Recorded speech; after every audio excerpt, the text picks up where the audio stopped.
Bonjour les amis. Alors aujourd'hui, j'ai choisi une histoire des 1001 nuits. Ali Baba et les 40 voleurs. À la narration, Stéphanie Noëli. Bonne écoute.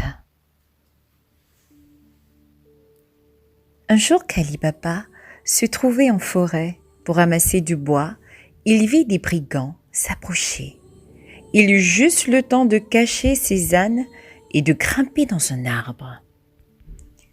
Les voleurs mirent pied à terre devant un haut rocher et le chef tourné vers la paroi s'écria « Sésame, ouvre-toi !» Le roc s'ouvrit et les hommes y pénétrèrent avec leurs montures. Quand ils sortirent, le chef cria « Sésame, ferme-toi !» Et le rocher se referma.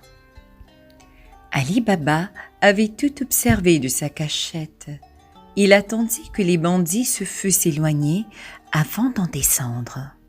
Puis, intrigué, il vint se placer devant le rocher et dit « Sésame, ouvre-toi !» Quand la paroi s'ouvrit, le pauvre Ali Baba n'en crut pas ses yeux.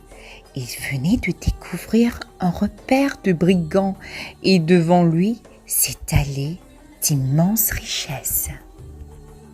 Alors, il se hâta de charger d'or ses 3 ânes et sortit de la caverne en prenant bien soin de refermer la brèche. De retour chez lui, le brave homme raconta tout ce qu'il avait vu à son frère Cassim. Celui-ci, qui était très cupide, se promit bien d'aller prochainement au repère des brigands et d'en ramener le plus de trésors possible. Le lendemain donc, il s'en alla avec 10 mulets, bien décidé à ne rien laisser à son frère. Malheureusement, quand il fut à l'intérieur, Cassim ne se souvient plus de la formule pour sortir et resta enfermé dans la caverne. Le soir venu, la femme de Cassim, très inquiète de ne pas voir rentrer son mari, demanda à Ali Baba de partir à sa recherche. Hélas, quand le pauvre Ali entra dans la caverne, il y découvrit le cadavre de son frère. Il le ramena chez lui et, aidé d'un vieux voisin, il l'enterra discrètement. Lorsque les voleurs qui avaient tué Cassim virent que son corps avait disparu, ils comprirent qu'une autre personne connaissait leur secret et décidèrent de l'éliminer également. Ils se rendirent alors en ville pour s'informer et l'un d'eux fit habilement parler le vieux voisin d'Ali.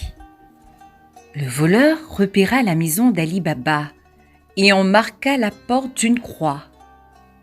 Un peu plus tard, le chef des voleurs, déguisé en marchand, acheta 40 autres de cuir, assez grandes pour qu'un homme puisse s'y cacher, et 20 mulets. Le soir venu, conduisant ces mulets chargés, chacun de 2 autres, il se rendit chez Ali Baba et demanda l'asile pour la nuit. Ali Baba accepta. On fit alors entrer les bêtes dans la cour et les autres furent déchargés. Ils étaient prévus qu'au petit matin, les bandits devraient sortir de leur cachette et tuer Ali Baba. Mais pendant la nuit, la servante d'Ali, une jeune fille intelligente et rusée, eut la curiosité de soulever le couvercle des autres. « Est-il temps ?» lui demanda un des voleurs.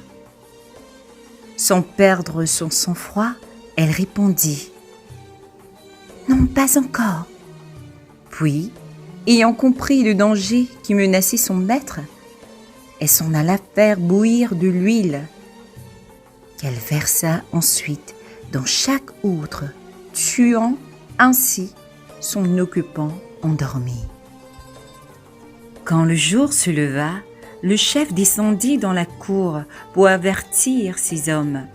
Il s'aperçut vite que tous étaient morts et effrayés. Il s'enfuit à toutes jambes sans demander son reste. La brave servante raconta à son maître tout ce qui s'était passé pendant la nuit.